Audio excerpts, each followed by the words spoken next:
integrity. Have integrity in your business dealings, in your relationships. Put integrity first. Put it above money. Put it above everything, and you'll always win. You are now tuning in to the Relentless Project.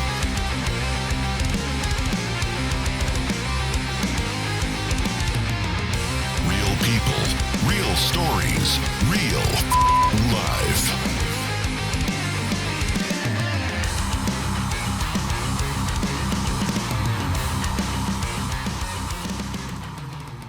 Well, I gotta start with telling you I don't like having somebody in here with bigger arms than me right out of the gate, so I feel challenged. I'll take that as a compliment. Hey, this is performance inspired. This is the HQ, World Headquarters for Performance Inspired Nutrition. I appreciate you letting us in your doors. Yeah. So we're at HQ Performance Inspired. For those of you who don't know, this is Tom Dowd, or Big Deal Dowd. Big Deal Dowd. I like that, Big Deal Dowd. And who is Dowd, right? Like, you check his Instagram out. You know, CEO of F45. You obviously CEO of Performance Inspired. You have F45 under your belt. Yeah. You're an investor in Flecha Azul, which tequila. Yeah. For those of you who know me, I love tequila. Do you? All so, right. Well, I wish I had a bottle for you here, but yeah, it's all good. Tell us a little bit about yourself. Whatever you can of your upbringing. How did you get to be where you're at today? And then we'll dive into that. That's a big question. I mean, a lot of things put you on the path to be who you are at a certain age. I just turned 60 in April, which sounds crazy to even say out loud. 60, the big 60. I know. Well, trust me, you go from like 35 to 60 in a heartbeat, it seems like. So, but listen, it's all about, networking properly. What I tell my kids, I have a 25 and a 22-year-old son and daughter. I think the key to opportunity is the key to success is how to spot opportunity, and not only spotting opportunity, but then how do you connect the dots? So, in my life, from an early age, it was all about networking, utilizing my network skills and people IQ and just situational awareness, to really amplify everything I wanted to do. So those skills that I worked on when I was young to, learn and be really good at business helps me invest, because now when I see things that interest me, right away I start thinking about how do I get involved in that? How do I, become an investor? How do I become a partner? And that's led me down a path for the last almost 15 years of just working with venture capital, private equity, and putting money to work, which is, sounds sexy and fun, but, it's also stressful. You have to do a lot of due diligence. You have to make sure you put your money to work in the right places. So our baby is Performance Inspired Nutrition, which we started here in Cranberry, Pennsylvania with Mark Wahlberg. Him and I spent 25 years at GNC, to back up a little bit. So it gave me a lot of, I grew that company. You were able to learn the industry and all that. Yeah, so the industry. So I spent, we were under 1,000 locations when I first started, and the company was so backwards. I mean, three things my father told me, good advice was, never trust a car blinker. You can't fix crazy. And, if you think you're as good as you are, stay there, because you'll be a superstar, meaning GNC, because I called him to complain. So those are three things, honestly, I remember he gave me good advice on, because I was ready to blow out of GNC pretty fast, and it was just so bad. And he said, listen, do the heavy lifting, hang in there, and just grind it. So, when I first started, we were under actually 900 locations, and when I left, we had 8,600 locations in about, I think, 70 countries. Wow. I want to go back to a point where you said, it's interesting to me when you're like, how can I get involved in that? Because that is literally how I live my mantra right now. Like, when I interview people or I talk to people and I'm intrigued by their industry, I'm like, man, how can I give to that? How can I be a part of that? Like, I interviewed a guy, Hunter, who he's the general manager for 247 Fighting Championships, which is like an MMA promotion here in Pittsburgh. And I'm like, man, dude, like, how can I be a part of that? So we started talking in the background, like maybe me coming on, bringing the show on and stuff like that. So I'm always looking to get involved in stuff. So it's funny that was your mentality. And I'm like, oh, wow, that's kind of how my brain works too. And, once you do the right steps and do the right things, you're able to become a part of more things because you're starting to put your money to work, your network to work. Yeah. So how were you able, you said you guys grew so fast. Was that something you guys wanted to do? Was that something organic that you had to do because it just blew up? Yeah, I mean, listen, the health and wellness space is double-digit growth today. Back then, 96, I think, when I first started, it was really taking off. So for us, it was the go-go years. So it was easy to open stores. We were opening 5-6 locations a day at one point for over a year. I mean, that's how fast we were growing. So, the health and wellness space continues to build momentum. I came out of a family supermarket business in New York.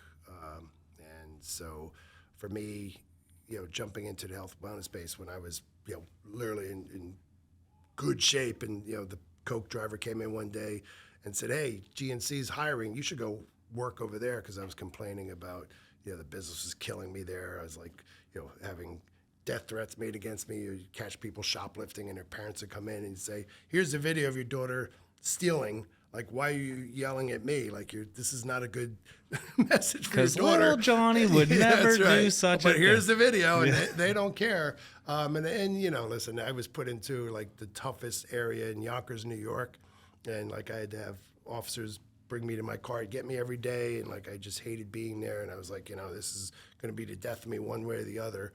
So he said, "You should go GNC. You work out, and you'd probably like it." And that put me on that path. So I jumped ship and got hired, and as a district manager. So and then I worked my way up, ran every division in the company, and just worked in Florida, California, promoted to oversee all the stores in the company. It did based in Pittsburgh here.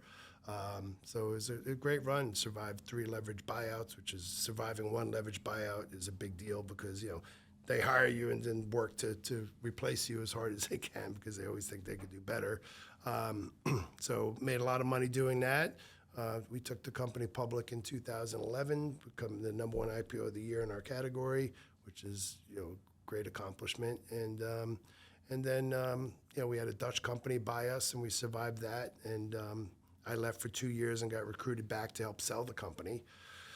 So yeah, it was a brutal journey at GNC, and then as you may or may not know, they filed bankruptcy. A Chinese company bought them. So they're still there, and they seem to be doing okay now. I've lost a lot of contacts there. I still communicate to the chairman of the board. And the ex-CEO, Josh, is a friend of mine who now works 3 doors down here at an apparel company, Route 21, so small world. So Yeah, it all comes back it all around. comes back. So What do you attribute to you being able to I don't want to say survive, but as you say, like when those buyouts happen, the first thing that happens is usually layoffs, restructuring. How were you able to manage all that and stay in the position or show your worth in a sense? that's the key, showing your worth. So I'm always preaching you have to add value. So you have to always think about how do I add value beyond just what I'm paid to do. So always contributing. I mean, I literally, when I was out in the field running like 60 stores, was told by another person with the same job as me at a meeting we had in Philadelphia. He says, "Don't send letters up to the CEO. Like, that's not good. Like, you shouldn't do that. It's not your position." And I was like, "Yes, it is. Like, I need to show that I'm thinking, and I need to make sure that this company's doing the things it should be doing. Otherwise, I'm wasting my time here." And he ended up working for me, and I ended up firing him probably 15 years later. But, but that was always my mindset. I was always sending my thoughts up and always contributing at a higher level because, what I even tell people who work for me today is, like, your time is more valuable than mine because I've already made it. Like, I'm trying to help you make it. Your time is wasted if you're not on the right path. If you're not spending your time appropriately with a company that's going to support you and give you the resources you need to do well in life and have the options that should be available to you as you work through your careers with the company. Otherwise, it's a dead end, and nobody wants to wake up in 10, 15 years, or even 5 years, quite frankly, and go, "Sure, that was wasted 5 years." That's a good quality in a leader too. Like leadership is huge to me because there's a difference between being a boss and then being a leader. Right. Like you can be a boss and not be a leader. You can be a leader and not be a boss. Yep. And one of those leaderships is trying to see everyone else succeed. Right. You know, if everyone encompassed that mentality, how far could a company or an organization or a team, like how far could that team go if everyone encompassed that same mentality and that same vision? No doubt. The more you empower people, like I tell everybody that my job is just to help you do your job better. I'm just the tool to help you succeed. So I'm there to grease the wheel. I'm there to help give guidance and support, but I'm not there to answer all your questions and give you the answers to the test. You know, you need to come with me with answers, and I'll help you work through it. And then I will help expedite and make sure that you're on the right path and make sure the organization is supporting that. But, you know, when you empower people, you know, it changes an organization, because when you build an org that really just comes to a certain group of people for all the answers and then they just go execute, that's not a strong organization. You need an organization that's thinking about, how do I bring solutions to Tom? How do I give him options that I think work based on my expertise and my due diligence? But a lot of leaders get caught up in that whole ego, let me just give them the answer, you know, and then they don't realize how that creates a culture of just people not thinking and not bringing you, you know, real solutions. It almost creates a funnel, right? Because that's where things get clogged up. If you're the man with all the answers, it's like, what's the point of having the support staff? You know, like you want to be able to, you know, you have the bigger vision to be able to step back and be able to see. I talked with one of the guy who runs Stout, the owner of Stout, Warren, and he still teaches, he still coaches, but he goes, I've put systems in place so that I can leave for months and come back and it's running the same. You have to be able to step back and see that. Yeah. Did you find that difficult at first, to step back? Because I'm a very hands-on kind of guy, and the older I get, the more people I speak with, the more I'm learning. It's like, hey, sometimes you just gotta let it go and let it operate and see how it works. Yeah, it's a slippery slope, and my natural inclination is to be very hands-on. Listen, I'm good at business, you know, but it doesn't make me great to live with, because, you know, I'm still always challenging everything. I'm always questioning everything. My wife gets annoyed. She's like, "Oh, well, you do it." I'm just checking, you know. But you know, double check. So I'm a hybrid, but I like to be very detailed and in the weeds to a degree. Like a lot of CEOs and investors are very hands off. Like they just, you know, give me a weekly update, you know, and you barely hear from them. So I'm more engaged. Like I want to know details. I don't want to make all the decisions, but I want to be kept in the loop. And I will challenge things, especially now. Like F45 is a great example. You know, we invested in this about 5 years ago. You know, we put $110 million in with the Wahlberg Group, and you know, like I took the first meeting in the back room of the Ellen Show and just loved the concept, loved the culture, the energy, and obviously I loved the growth of the category.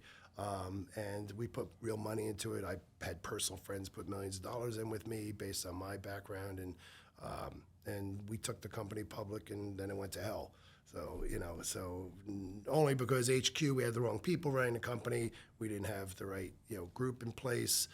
So it came down to it. You know, I needed to step in and help out and, you know, add my expertise immediately, because we already ran out of time. Like we needed to jump in and fix this. So I said I'd take the job. And, you know, it was hard for me at first, just catching up with everything. And it's you know, they're based in Austin, Texas, you know, originally out of Australia. We have 2,000 studios. Now we have 3 concepts. So it was a little difficult for me to jump in and learn everything and get back on the front lines, you know, but it came back fast, you know. I was going to ask, how do you manage the rapid expansion while still trying to maintain the company culture and the brand standards, right? Because when you walk into F45 in Austin, Texas, and then you go up to Pittsburgh and you walk in F45, you expect the same experience, you expect the same standard, you expect the same class structure. How I don't want to say how difficult, because it is difficult. I mean, I can't even imagine. Nothing's easy. Keep maintaining that culture while still trying to grow? Yeah, SOP. standard operating procedures. So you have to have SOP across everything. So especially with the franchise system, it becomes more difficult because you're not a corporate studio. You have franchisees, and they're very different personalities and skill sets, et cetera. So it's important to have standards in place that everybody's expected to follow. But then most importantly, you have to have inspections. You have to have people in the field like watching and measuring and seeing what's happening out there and giving guidance. So that's important. So, I grew up doing it at GNC, with a lot of stores and a much more complicated business, almost 9,000 SKUs per store, dated product, FDA issues, you name it. So, we had a mix of franchise and corporate, which is a harder model to manage. So it's easier to manage one full model. So when you're full on franchising or full on corporate, it's easier to manage. So I prefer the franchise model because everybody's incentivized to do well because they actually put money into it. They're not just employees. So to me, it makes it much easier to get their involvement. But of course, then you have more personalities and people are more prone to speak up and get involved. And, maybe they think they have all the answers to the test. So you have to manage that. And, and I'm kind of a guy that's, at a stage in life where, I have to manage that as well because I tend to get a little feisty sometimes with people. So yeah, we all get it. We all get it. You ever watch the show Undercover Boss? Of course, yeah. Michael Rubin's a friend of mine who's now a billionaire. He's probably a billionaire when I knew him at GSI. He owns like NFL.com and stuff. He was on the show. I got such a kick out of watching it. So my episode that comes to mind is the one with, I believe it was Anytime Fitness, where there was one franchisee who, when corporate came, he was, he did the thing. And when corporate left, he motherfucked them. He's like, this is a stupid structure. Yep. He ran his own training out of there, did stuff that was completely outside of the terms. And it's like, I was going to ask you the question, how do you manage the relationships, right? But it's like, if someone's buying into F45, they're buying into the model. Right. That's something I want to be a part of. It's a proven model, right? Yeah. So do you ever run into those people who buy into the model and they're like, I want to do it my own way, and you're like, well, just open up your own gym then? Well, listen, and yeah, we ran into a little bit of that, but I mean, for the most part, a lot of the folks are definitely following the system. But I'm also very open-minded. So, if we find somebody that's doing something that's not quite on the way it should be, as far as the way we lay it out, my first question is, well, can we learn from this? Is this something that makes sense? Is this something that clearly they feel they need? Do the members want it? See, for me, it all starts with the membership base. I work for the members. My job is to make the membership experience amazing. Then I work for the franchisees. How do I continue to make their sales grow, and how do I make them more profitable? And then I work for the employees. How do I make the employees successful? How do I help them do a better job? How do I help their career? So that's my whole mindset, and it's always been not just here, but everything, performance inspired. Well, my whole job is helping the employees here, helping the retailers sell more product. So when you build your pyramid, which shouldn't be the upside down pyramid, but when you build the thought process there, that's why when some people would react, say, "Oh, you shouldn't have that in the studio," that might be true. But the first question should really be, well, why did you put that there? Yeah, why are you doing that? That's good. And it's there, and a lot of people just jump to, "Oh, I caught you." Like that police mentality. Sometimes boom, I caught you. Yeah, right. Bad. Yeah, right. But sometimes you go, oh, well, maybe because, and really the training is for me, like at GNC. I go back when I literally was told not to do like the GNC pets at PetSmart by the board, and basically the CEO walked out with me at the break, said, "If you do it, you're going to be on your own, man. They're going to throw you to the wolves." I go, "I don't care, I'm doing it." And we dropped like $8 million to the bottom line the first 10 months, and all of a sudden everybody thought it was such a great idea. And at that point it was it. So I have a lot of those stories. When I first bought in, like things like the Atkins diet, and nobody wanted to bring it in because the margins were low, and I said, I don't care. We'll make a little bit of money is better than nothing, and we're bringing people into our stores. They'll buy other stuff. I'll sell them a multivitamin. I'll sell them a diet and energy pill. And it made the next 3 years, we crushed it because of that mentality. When literally the CEO told me, don't do it, don't eat up the space, don't waste shelf space, I did it. So a lot of times you have to be a little brazen and take chances and test things. But the key when you test things is you really have to put your back into it, because if you test something and you do it half-assed, like that's a bad test. Like right out of the gate, if people aren't engaged and trying to make it work, that's bad. So a lot of people are, even at 45, people push back on things that I want to do because it's kind of just different for them. So they're not used to it. And like this flex model I'm working on, where we're going to leave the studios open all day and have people, if you miss a workout, and you miss a class, you can come in and just do the track yourself, or just come in and work out yourself. If you just want to do something different and you don't have the room in your house for a gym, or you just want to come in and work out or get out of your house, convenience is key. So, now we're doing that. But at first there were people like, oh, we don't want to not do group training. I said, I'm not. Like, if you love group training, you still love that camaraderie. You want to be there in a team class. building, all But that. a lot of good people stuff. can't make the classes. Like, I'm a great example. My schedule is so chaotic. Like, I don't even make tee times. I'm a golfer because I break 90% of them because I never make it. I'm either late, or I'm on a call, or I'm in the parking lot on a conference call. So I'd rather just take my chances and squeeze in when I can. So for me, to be convenient, add that to a membership. But I was actually surprised at how many people, just because it was kind of in their mind against the team training element, were really against it. And they're losing sight of the big picture and stepping back because, even though I've been an investor for 5 years, when I officially took the job, it was interesting to hear people's insights as to why they don't go to F45. One of them was, oh, well, I wish I could just go in and take a class when I want and then go work out when I want there. And I said, oh, that's a good thought. And then, the other one was, well, there's all these, I wouldn't go into a class with all these, people in such great shape.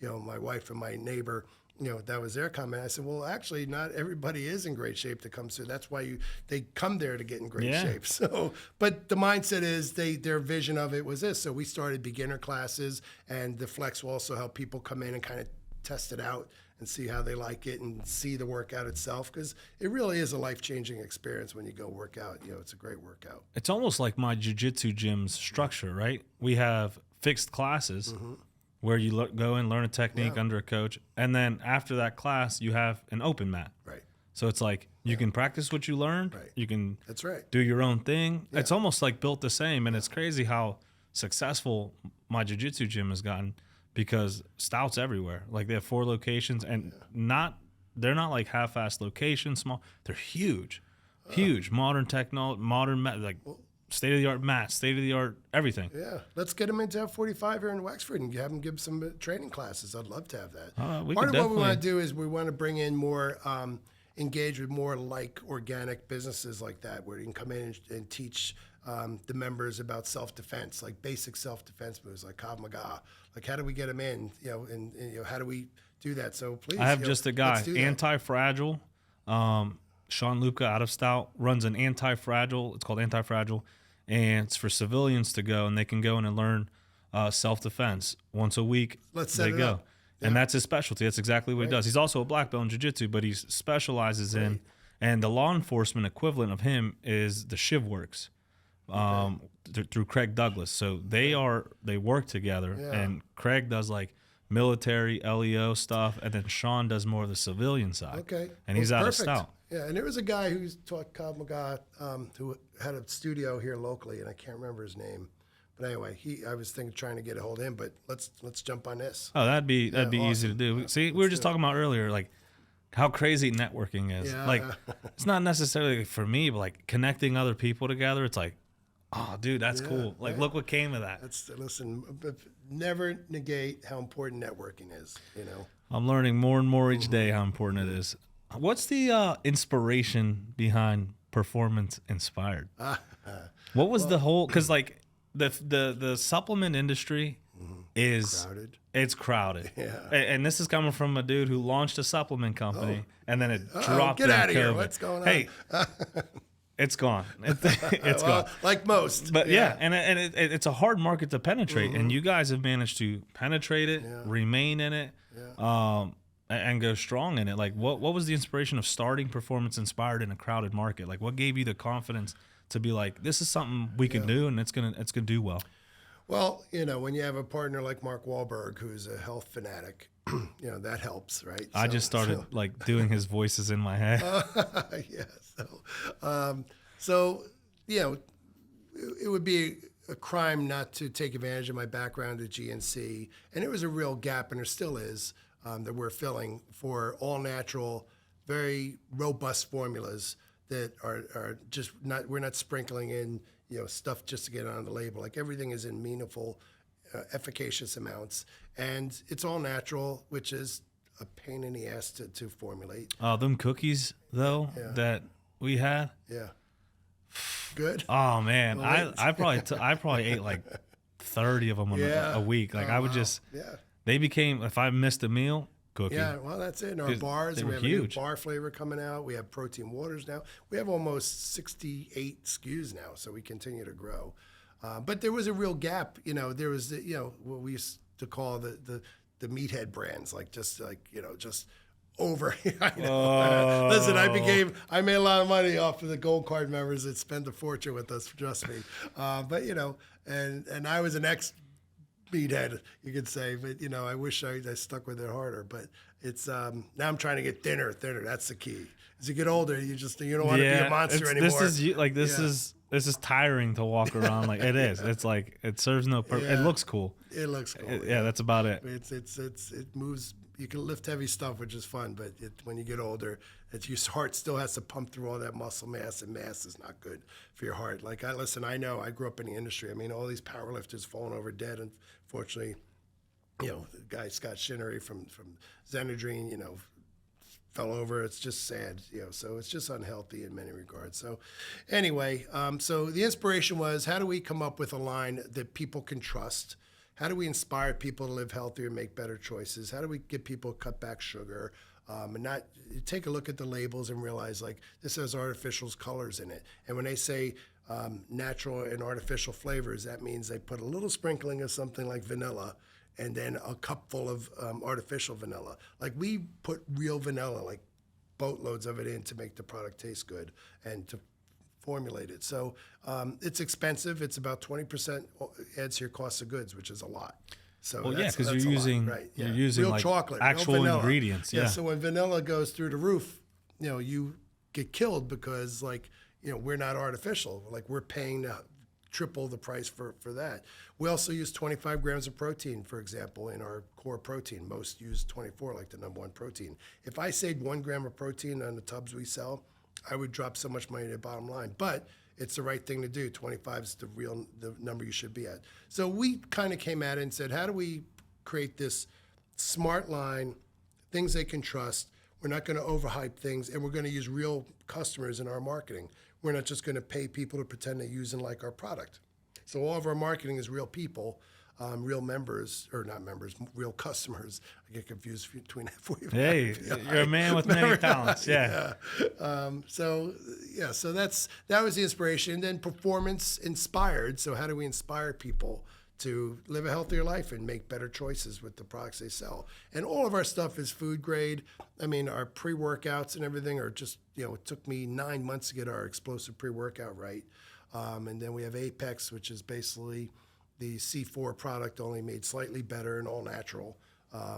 So we just go after the hot markets. We just launched a whole chew line that we keep expanding on. We just did a True Creatine. We have the Chew's sleep formula, biotin. So we just keep adding because sales keep What's going. that line specifically? It's just the performance-inspired chews, yeah. Okay. It's in the same line. It's just the bottles, the clear bottles that we have, so, yeah. That's cool. How'd you end up teaming up with that guy? Wahlberg. Marky Mark. Yeah, Does he still go by that? No? He does not. He's going to cancel. I'm canceled. I'm canceled. No, he's, we became friends in New York City. I hired a guy named Peter Arnell who owned the Arnell agency. He was kind of like the original madman of marketing, and he had a big agency, and he was friends with Muhammad Ali, and he was doing a line with Muhammad Ali called GOAT, Greatest of All Time, food products for kids. And I read about Peter Arnell for years in advertising age, and then all of a sudden in one of our trade magazines for health and wellness, I see Peter doing this thing with Muhammad Ali. I said, I bet Peter would, and I was looking for a marketing agency. I said, I bet Peter would really dig working for GNC. So I reached out. They were going to the Milken conference in LA. I set up a meeting. They had a meeting. 3 days later, we were in New York on 4th Avenue having a meeting with Peter and a GNC, and within 2 weeks, we signed a big deal with Peter and made him our official agency of record for GNC. So we worked with Peter. He did the Pepsi relogo, for example. Okay. He did the iconic DKNY iconic. You know what's iconic crazy? shoot. I think we learned about that in college. Probably he's a big Yeah, I deal. think we learned about that in college in our market branding stuff. Yeah. Wow, that's Yeah, he that's a did- small world. Yeah, so he did the Tropicana deal with them, which kind of blew up in his face. But he got put on the map doing Donna Karan, DKNY, iconic shoot with the Statue of Liberty with the cutout letters. So he was, anyway, he lost like 260 pounds on top of that, I read. I know. And he's a little dude, I mean, crazy how slight he is and how much weight he put on. Like he was 350 plus pounds, I believe. And he lost wild. it. And he did it naturally. Like, so just, he's so fanatical. Like when he went on a diet, like he would just eat like, oranges and carrots and certain things. And like, Oh, he went on a and diet. He went on a real strict, but when he was eating, like, they would eat breakfast and then at 10:30 they would bring in lox and bagels and then just eat again. Then they'd bring in lunch at like 2. I mean, so he would go after it pretty hard. So anyway, ended up hiring him. And Mark has a company, Aqua Hydrate Water Company with Sean Combs, P. Diddy.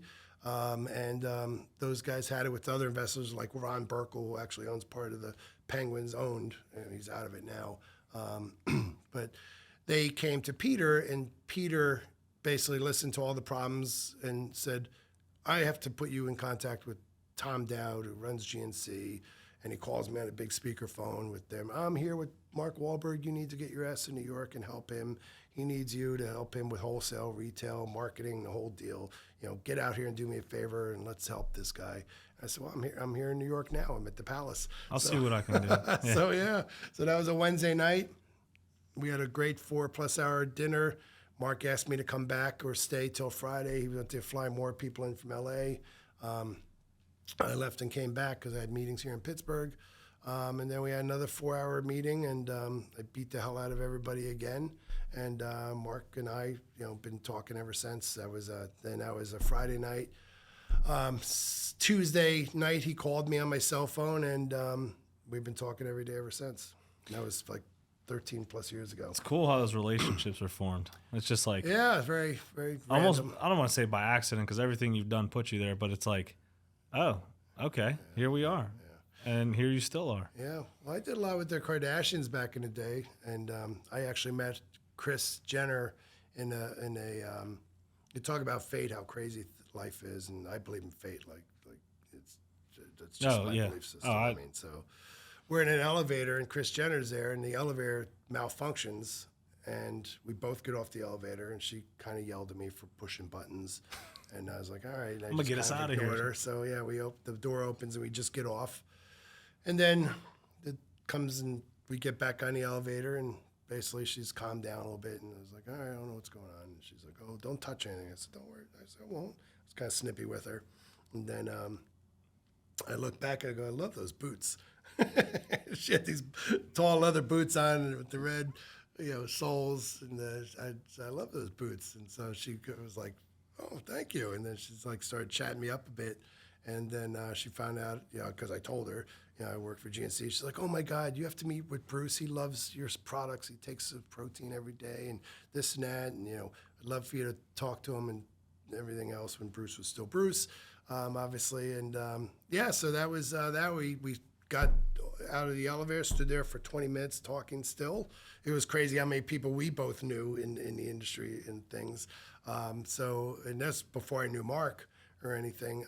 But like this guy, Peter Lopez, and, this guy. Must be my cousin or something. Yeah, well, hey, listen, at that. sadly he had a tragic ending, but Peter was a big, attorney for like J-Lo and Michael Jackson, and he was a big music attorney who was a dear friend of mine, and sadly he committed suicide. But so we had some mutual friends, which opens the door, right away with people at that level, especially when you know other folks in that same circle and actually know them very well.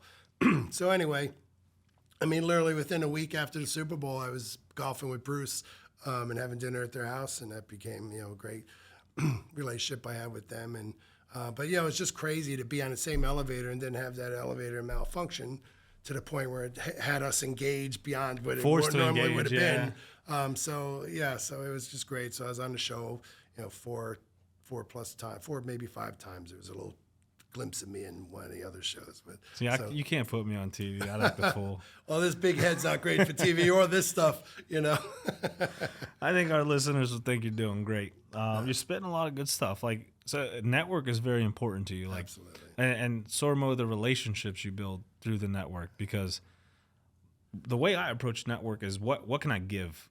Like, how can I serve? What can I do for this person? It's got to be a win-win. Yeah, and I because I hope that I get that back. Like if I go in with good intention, I may strike out 3 or 4 times, but that one time that does work, it'll work.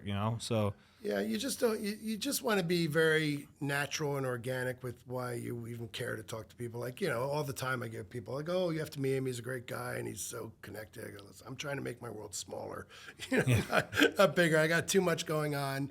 But I mean, like when I meet people, it's like, how is there a win-win here for me?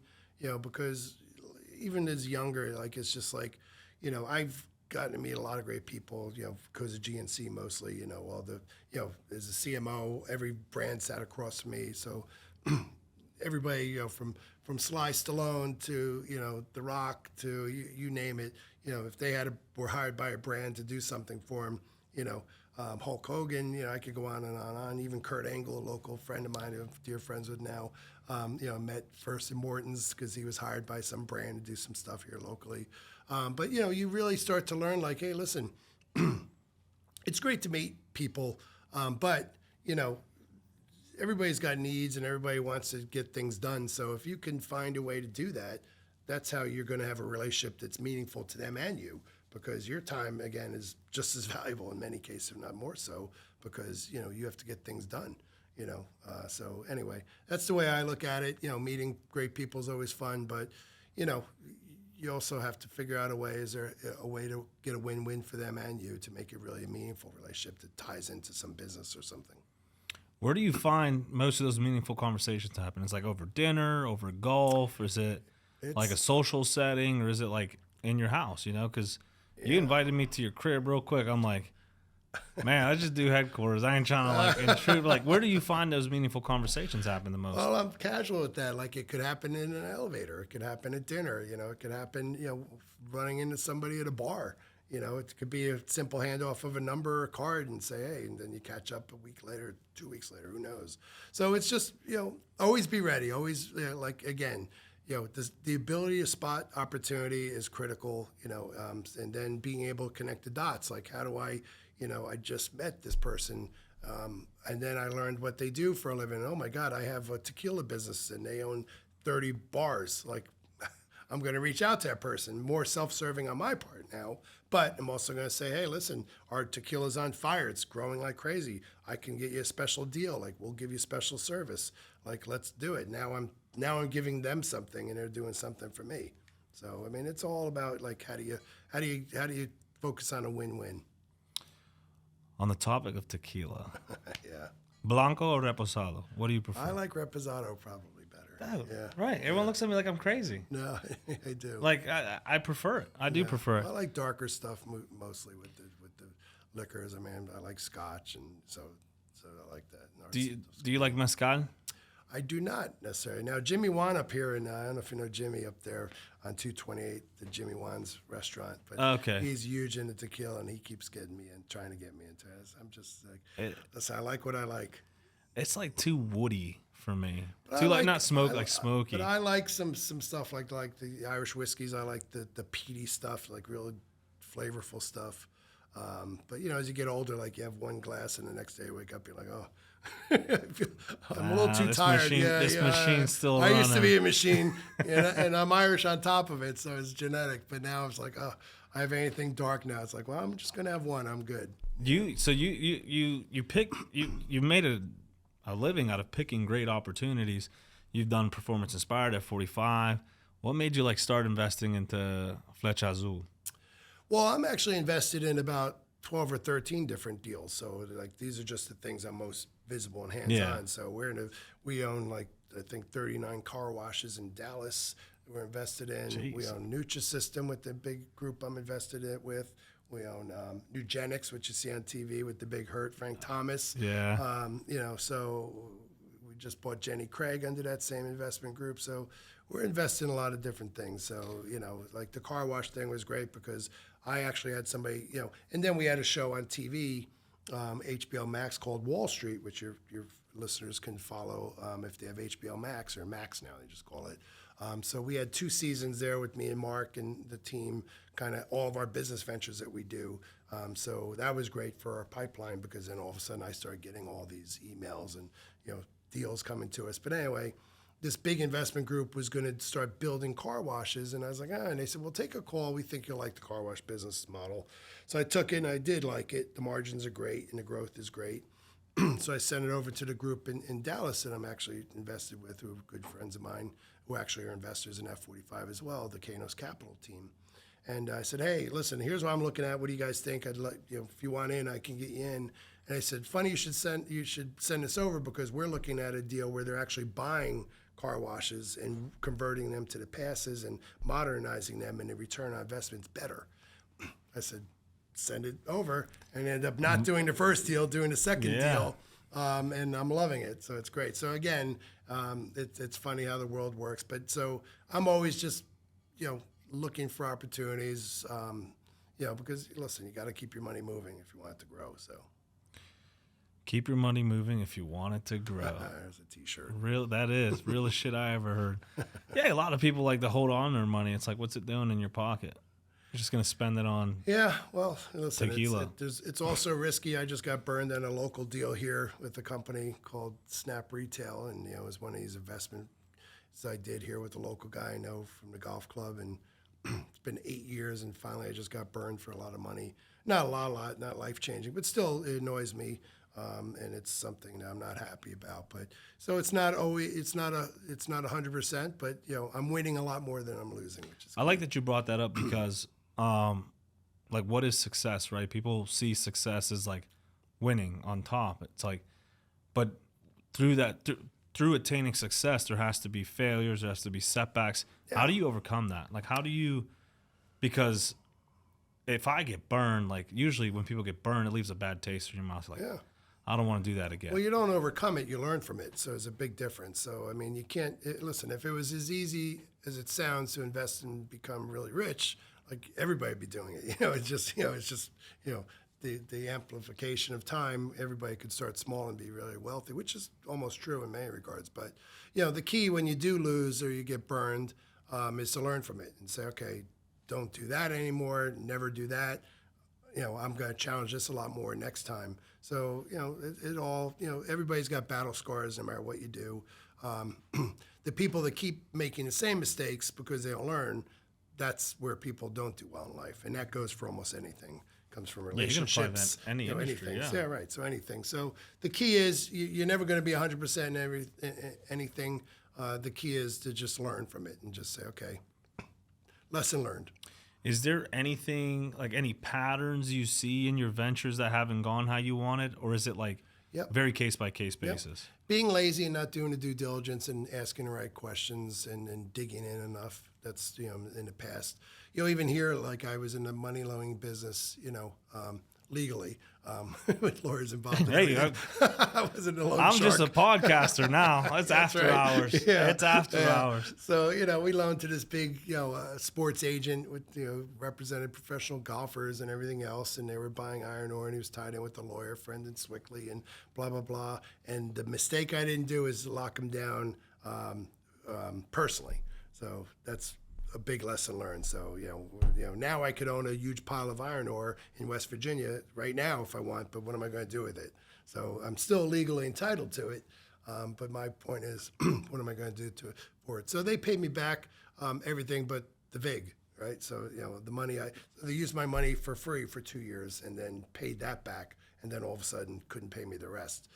So lesson learned. That's one of those things like, where tied your money up that could have gone. Yeah, it's like the Bronx Tale, right? You remember that story with the kid? He's all mad. The kid wouldn't pay him his $20. He says, "Well, do you like the kid?" He goes, "No, not really." He goes, "Well, that's cheap. Then for $20, you'll never see him again. So it's the same, same logic. You learn that. That's a good way to put it. So with all the things you do, how do you manage to keep your personal life, work life, home life balance, like Tom time? Oh, we got to hashtag that Tom time. There you go. Like how do you balance that? How are you able to? Yeah. Because like when we were talking about meeting up, like you're like, oh, I'm traveling this day, I'm traveling this day, I'm traveling this day. I'm like, this dude, I ain't gonna see this dude for weeks, you know. So like, how were you able to balance that? What are some things that you do that help you manage your schedule, I guess? Or I mean, you know, my hobby is business. So I love business. I love doing business. I love interacting with people about business. I like being involved in businesses. So for me, my downtime is basically sitting at home on my iPad doing emails and looking at things and doing things. So, I mean, you just have to balance everything out. You know, it helps. I'm an empty nester now. You know, my kids are out of the house, so that helps, especially taking on the F-45 because it was basically overwhelming for 6 months. I mean, it's getting easier, but it has its moments. But, you know, it's just, you have to love what you're doing where it's not a job. You just, not to sound corny, but, you know, it's just. you love what you're doing. You never work a day in your life. Right. So, I mean, so it's just always grinding. And I love the grind. I've been doing it for so long. Like, it's just, I mean, even when I don't even like to go on vacation, you know, because I can't just disconnect. I do like going on vacation, but I can't just disconnect because the anxiety of disconnecting is worse coming back to something and not knowing. So I never, ever totally disconnect. Like I will go somewhere, but I'll still check emails. I'll still take calls. I may be at 80%, but I'm not, you know, I'm never going to disconnect. And I've always been that way. And so I'm never, ever on vacation, truly. That's an issue I have, or I guess depending on how you look at it. I'm the same way though. I was when I just started my real estate career. Well, just started. It was last year. I literally just started. Oh, good. I'm in Mexico, and a client of mine's like, "I want to go look at this house right now," and I'm like, "Tough commute." Right now. He's like, "Right now. This is the one I want." Yeah. I'm like, "Is it though?" I had showed this guy 30 houses. Oh, so I'm like, am I gonna spend my time right now? And I'm in the pool, unlimited booze, you know. And I'm like, loving life. Yeah, I'm like, hold on. I go to my hotel room, pull out my laptop, start looking up the house. I'm like texting all my contacts, and finally I get another realtor from my company, and I'm like, hey, I'll give you some money if you go send this dude and show him the house. Yeah. Like I don't expect much of it, but do the whole thing. Did he buy it? No, he didn't buy it. But I'm the same. Like when I'm on vacation, I'm always wondering like I'm here enjoying this, but there's so many things I could be doing like to push me, progress me. Like, and now with this podcast, it's like all I think about. Like, man, I got to reach out to this guy. Like I got to talk to this guy. Like, I got to set up this meeting. It's something that excites me. And like when people look at me like, how do you do that? Like, I'm like, no, I enjoy it. Yeah. Like I do it like because I enjoy it. It's not a chore for me. So the keys to success: enjoy what you're doing, grind, and be good at it. Just be good. That always helps. So working on that. But the funny side story, you know, literally probably 2 to 3 weeks before I said I'd take over F-45, you know, I was trying to hire a CEO, and we were interviewing some people, including a local guy, Josh from GNC, and you know, nothing just came together. So finally, it was like, all right, well, you know, would you do it? And I was like, oh. And 9 times out of 10, I said no, and then the one yes got me here. But you know, only because like it was just a whole different mindset for me to now come in and put the jersey on, as he termed it. You know, and I was not looking to do anything like this because I'm already busy, right? So I already have a lot going on, and you know, now to take my world and kind of focus, because when I do something and say I'm going to do it, like I'm 1,000% in, like, you know, and I'm still old school, like, you know, I dedicate every inch of my time to what I say I'm going to do. And but you know, 3 weeks before I said yes to this, which became all encompassing, I told my wife I'm going to start saying no to more things so we can start, you know, enjoying our money and time and go travel more. We're empty nesters, like you know, because I was really hectic at the time. You know, we were looking at a bunch of deals and closing some things and signing docs and on the phone with lawyers and a bunch of stuff always, and you know. And Mark wants me to travel here and there because that's Mark's, you know, CEO for everything outside TVs and movies. So all business deals go through me. So it's, so I'm always involved. Yeah, and that stuff. keeps so, you yeah, so it busy keeps you too. really busy, and a lot of 9+ times out of 10, it does nothing happens. You don't invest, but you still have to run it down and make sure it's a viable deal or not a viable deal. So I said, honey, I'm gonna just start saying no to more stuff so we could do more 4-day trips and just spend more time doing some fun stuff. I want to go here, here, and here. And literally 2 weeks later, I'm like, oh. So she was coming down the stairs. I go, you're not going to believe what I just did. I could still change my mind. I said I'd take over as CEO of F45. And she goes, oh, good. At least you can stop bitching about it now. And she just walked right by me. So she knew. She didn't care. Yeah, she knew. Like, That's funny. Hey, you won't believe what just happened. yeah, and I literally have buyer's remorse. I'm pacing around by myself. Like, what did I do? F45 landed right here. Like, yeah. now it's mine. Well, I knew it was going to be, difficult and tough but I was so frustrated seeing all the missteps and what was done wrong. It actually feels good to just be able to put my hands on it and just fix it and not have to even work through one other person even. So even if I hired a CEO and I could have sat on top of them, it's just better to just do it myself. Now, I don't know how much you can disclose, but like, is that something you feel you see yourself doing for a while, or is that something you're like trying to get it autonomous and rolling, and then bringing someone in under you to kind of like watch you mentor them to take over? Is that? Yeah, I mean, listen, I'm not going to be here forever, but it's not going to be short term, meaning it's not going to be a year. It's not going to be even 2 years. I can't see that. But, if it goes more than 2, 3 years, 4 years, it's going to be because I'm having a great time and we're growing and my skill set's still paying off and I'm still adding value. But at some point I want to be able to move out of the way and let people who deserve it step in and, again, progress in their career. But, I didn't want to be an interim guy. I wanted to be here and show the organization I'm committed, because they had some churn in the position, so that wasn't healthy for the organization. So I still have money invested in the company, too, and I still represent millions of dollars of the 110 that was put into this business. So I'm still trying to save the game for me and my investors. So, and trust me, I put my investors before me because my reputation and word means I was saying it's more your than name that, on the line, yeah. So I felt terrible because they were like, well, what's going on? How did this happen? And I was put into a corner, quite frankly. I just wasn't able to get as hands-on as we all thought when we invested because we were kind of boxed out by the original founder and that team and everything else. So it didn't quite work out and we weren't able to add the value that we wanted to.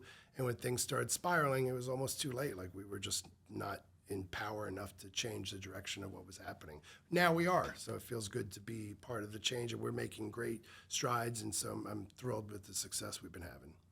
Do you ever stop in to one of the locations just to like, not to be the boss but like just to like sit back and be like, wow, like look what this is becoming. Yeah, I just worked out in the Wexford location, and then you work out in it. Oh well, I mean, gotta practice what you out preach, right? Now, I guess. Yeah, and now we have 2 Pilates concepts as well. So I'm going to New York for the new Avora in New York City's opening. So I'm excited to go for that opening. So I'm staying till Saturday. They have a 9 a.m. Big class to kick it off officially. So I'm going to be there and meet with everybody there. So it's a high-end Pilates concept, lights, mirrors. I mean, really cool light system in it, the mirrors, great workout, high intensity. Think of it like a real high intensity spin class only with Pilates. So that's the Vora. Sounds and like Vive. murder for people like me.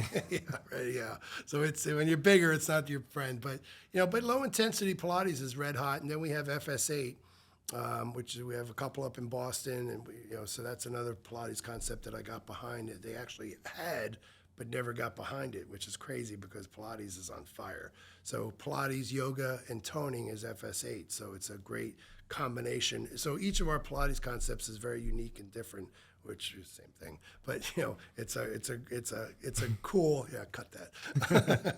So we're excited to now have F45 high intensity interval training and then the Pilates concept. So the vision is to have both side by side. So you have this great mix for your members to utilize both workouts. Now, are they standalone, or is that something you'll eventually? We can definitely combine them, not in one studio because the setup's so different.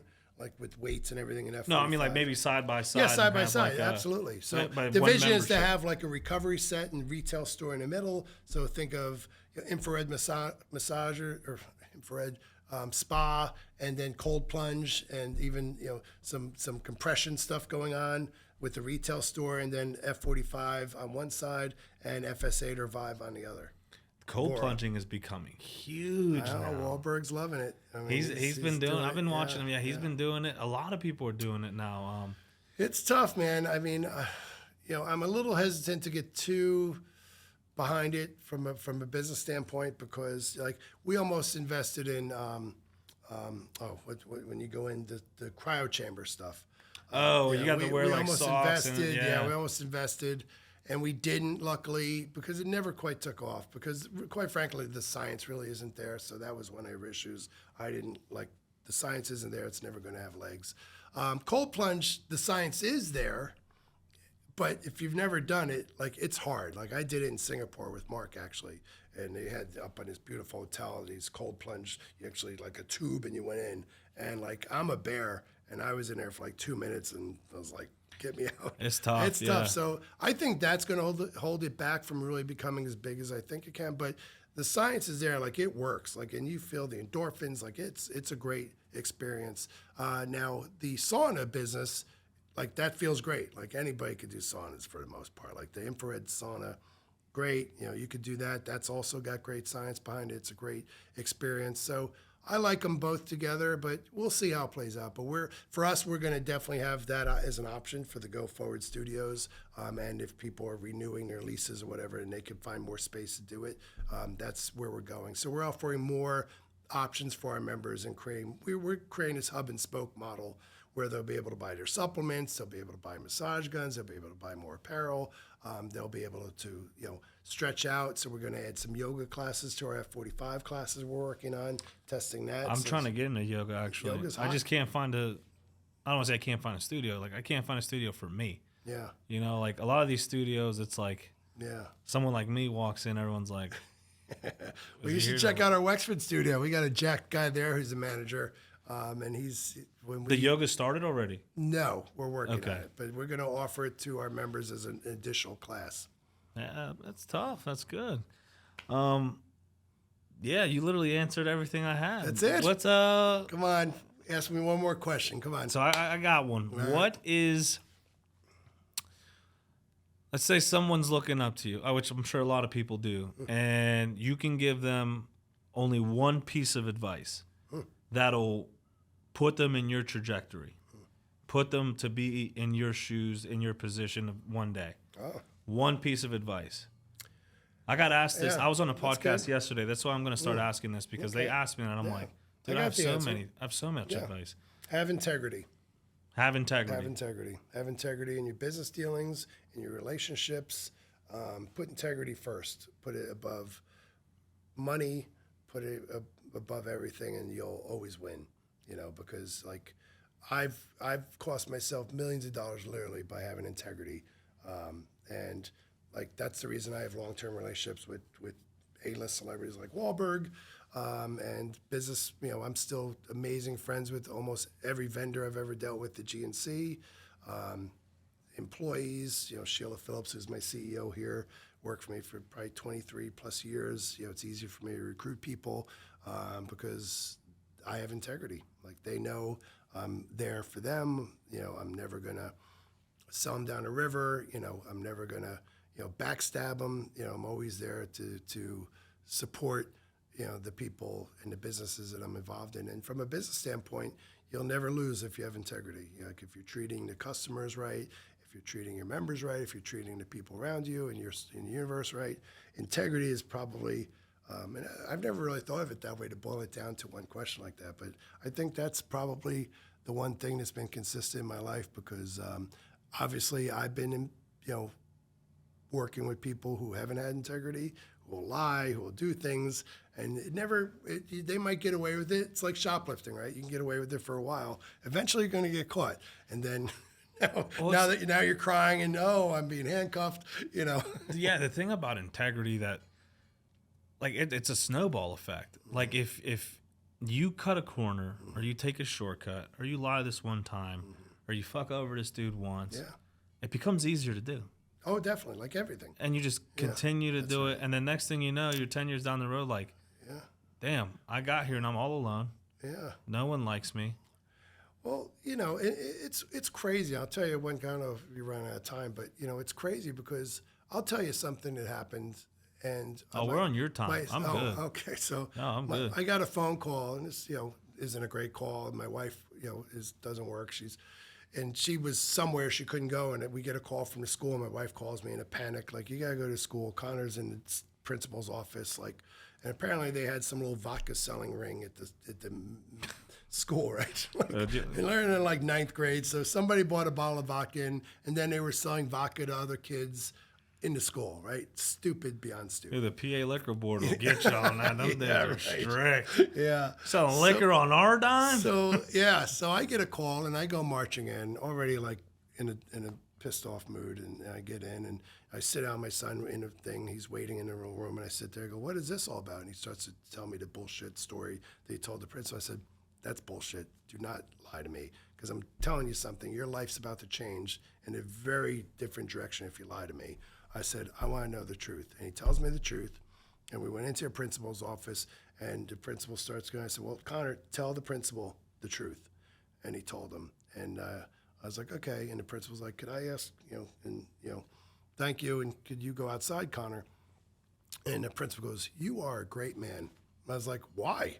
He goes, "You know how many parents would have come in here and went along with their kids' lie and enforced that they were lying to get them out of trouble?"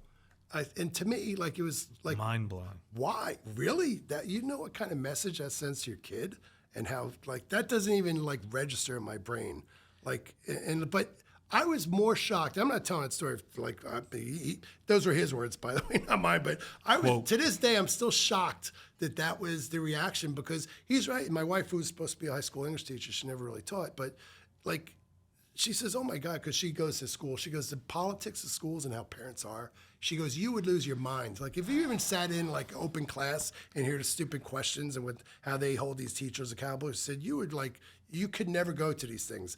And I said, I can't believe that guy, I was so special that he called me out for that, because well, you get it. You have morals, integrity. Yeah, don't even get me your world too. You started. see all this bullshit. I'm like, right? I'll look at parents, Yeah. and I'm like, look, Yeah. I'm not looking to get your kid in any issues. Right. All I'm looking for is accountability. Right. If you tell me, honestly, hey, like, I'm on his ass, this won't happen again. Yeah. You're going to sit here and justify his behavior to me? What You message just told you the kid sending that's your okay. kid? Yeah. It's and my parents are now helping me get away with what I did. Yeah. And then next thing you know, your kid's doing shit he shouldn't be doing, and you're surprised. And you're not teaching him accountability, because listen, I don't even remember. He wasn't suspended, but like, he got whatever he did.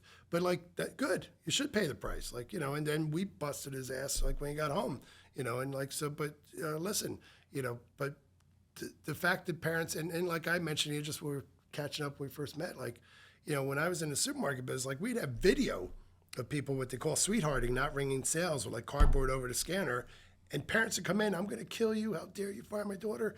And I was like, "Here's the video. Like, here it is on the screen. Like, here she is." Are you giving your daughter And that same energy? they ignore it like it never happened, and it's like, wow, and you wonder why these generational things happen, and why people grow up the way they do. And like, it's called mirroring, like parents and kids mirror everything, even slight stuff, like how they interact with things and how they handle situations and stuff. And a lot of parents just don't get that. So integrity ties through everything to me. And like, listen, there's a reason people are successful in life and do well and have long-term relationships and business and things, because they have certain skill sets and they live a certain way, and why they hang out with other people who maybe don't. Like, so it all comes into play. So, listen, any way you cut it, the people who have a good, and the other thing is, being a good critical thinker is key. How do you challenge things and always say, like, is this the best thing that I should be doing? Is this smart? Is this the best color for this packaging? Is that a good font? So that's the other thing that helps you a lot. But, you tie that with just having good insight and good background experience for almost anything, and, it all pulls together nicely. From people in the street, that means keeping it real. Always keep it real. There you go. No, it's so true. Integrity builds on accountability, and then accountability builds on discipline, and then discipline builds on this, and then Yeah. like that. So I'm gonna start adding that question because when I that's a got good asked that question. question yesterday, I was like, one, like now I Yeah. got to go through my bank of 1,000 quotes I post a day, you know, and it's so true though. Like if you had to stick to one thing, what would it be? Integrity. I mean, I want to be and that's something I live by. Like even at work, like when my integrity's questioned, I'm immediately like, Yeah. how dare you question my integrity? That's the only thing I live on. Right. You call me any name you want. Yeah, right. Talk about my work ethic, whatever. We can argue about that. My integrity, non-negotiable. Well, it's like everything. It's habits, right? So if you practice and live by having whatever healthy habit you have, like that's the thing you do. But if you have bad habits and you surround yourself with people that have the same habits, it amplifies. So it becomes easier. To your point, like if you're making bad decisions, like it becomes easier to do that. You know, if you're shoplifting and you get away with it for 10 times, it becomes a lot easier on the 11th time. I love shoplifting because I grew up in a family supermarket business. Yeah. Oh, dude, I I'm used sure to catch them like shoplifting. crazy. Yeah. Oh, and I had such a skill. I could smell it. I mean, I used to catch. I was actually told by my father once. He says, "Stop catching so many shoplifters." Yeah. I worked for You know, the some big chain. stores, some stores tell their employees that. Yeah, I tell you, I was so good. I mean, I can't tell you how many times I caught people who were actually like friends. Like I remember we had this Irish guy. My father's off the boat Irish in the Bronx, and this guy would come in every day, walk through, and talk me up. Hey, Tommy, how are you? Talk to me. Oh, tell your father I said hello, and blah blah blah. One day I walk across the back, and he's got like 5 stacks of Canadian bacon, the big expensive. Yeah, thick cut. Yeah, thick cut. And I go, oh God, I hope he doesn't fucking steal this. And I go and I leave him, and I go up front, and he comes up. He doesn't have any of them there. I was like, oh God. I'll never forget his name, Jimmy. And I go, Jimmy. He goes, oh yeah, Tommy. He's like, puts his hand on my shoulder. He says, what's going? I go, what happened to that Canadian bacon? And I could tell how he froze and got shocked that he took it. Yeah, Instead of just be like, right here. oh yeah, I just put it back in here. He didn't say, oh no, I decided I want all those. And he tried to push past me. Got and he got nasty. I mean, I've known this guy like for months. As soon as now. he was caught. As soon as he was caught, he got nasty with me. It was and I was like, oh. And then I was like, okay, I'm looking in that jacket of yours. It's crazy how Sure fast enough, he people- had that and like 5 other things in there. I was like, this bastard would come in here every day, talk me up, good Irishman, blah blah blah, talking me up the whole Irish connection To steal from you. and then come in and just steal. But the minute I walk by, no. But again, 98% of people probably wouldn't even notice. But I have a good eye for that, and I would always be looking. And that's what it trains you. So even when I talk about spotting opportunity, even at that level, like I was always good at it. And a lot of things are just you're inherently good at certain things. Like some people are just amazing at math or playing music, and you're like, wow, how do they do that? Like, how do people? Great just do that? awareness is But that's like a skill that you build on, and then you have to hone it and keep working on it. But in business, like those are the skills that make you stand out, because you can't put anything in front of me, and I'm not just thinking about, could I make this better? Like, is this the best it could be? And that's not always great to live with and be around if you're married to me, because I'm always challenging everything. But in business, it tends to work out. Brings you more. a plate. Yeah. Could this be better? Yeah. This isn't quite as warm as it should be. You're like, oh, now it's trouble. But no, I appreciate you again. Good. Appreciate you for Yeah. inviting me to HQ. My pleasure. Performance Inspire. We're going to give you a little going away bag. I get a going away Yeah, bag. we'll get you, Man, yeah. I got to put your Gotta logo get you on the repping our episode. stuff. I had it especially in this the morning at the Dojang. gym. Yeah, I was saw like, the shirt you posted. and I tell you what, that's not by chance. I always wear that shirt. It's a Awesome. comfy shirt. Yeah. And when you brought and donated all that stuff, no one took the XLs because everyone's little Yeah. smaller. But I took all the XLs that were there, So I got a couple shirts for love them, it. Yeah, awesome. Good well, gym this was shirt. fun. I appreciate it. And good luck. And if you're on Instagram, it's Big Deal Dowd on Instagram. Follow Big Deal Dowd. And, it's not always that exciting. I'm always pushing our stuff and talking about our stuff. And traveling, and you're doing the things everyone wants to be doing. So it's a good. I follow those accounts. Like if I want to be something, I'll follow the accounts of people doing that. It's if you surround yourself by people, what's the saying? Yeah. Tell me who your friends are, I'll tell you who you are, or something like that. Tell me who you surround yourself with, I'll tell you where you'll be. You know, if you surround yourself by not good people, you're probably not going to be good. Right. So, And if you're looking for a house in the area, who do they contact? I know a guy. He knows a guy. Yeah, tell Mark his episode's going to be next week. We'll get him on. Yeah, I know. I get about 6 to 10 people a week ask me, oh, I'd love to have Mark do this or do that, or can he come here and do this, or do a video for that? I want to talk to the brains, the mind, the business, that's the stuff that, like, I did want to be an actor when I was a kid, but Did you? I mean, it's not too late. This is how you get discovered. You never know. Fate's a see funny how serious thing. I just got there? I could do Fate's it. a funny thing. I could. If Ted 3 comes out, I'm in. I'll be the bear. Yeah, there you go. Yeah, there's a TV show now about it. So there that's is? cool. Yeah. Didn't even know Mark's not involved in it though, but yeah, actually, one of my I'll admit this publicly, like I'm a huge, Family Guy fan. So I got to meet this guy, Chris Sheridan, who's an executive producer in LA. I was there with some private equity venture capital guys, and one of my friends went to school with this guy, Rob Sharp, and we flew out. We were in a private plane, and he came off a bar mitzvah, and he's in a plane. He's all hungover, and like I don't see him, and he's like, oh, he wakes up.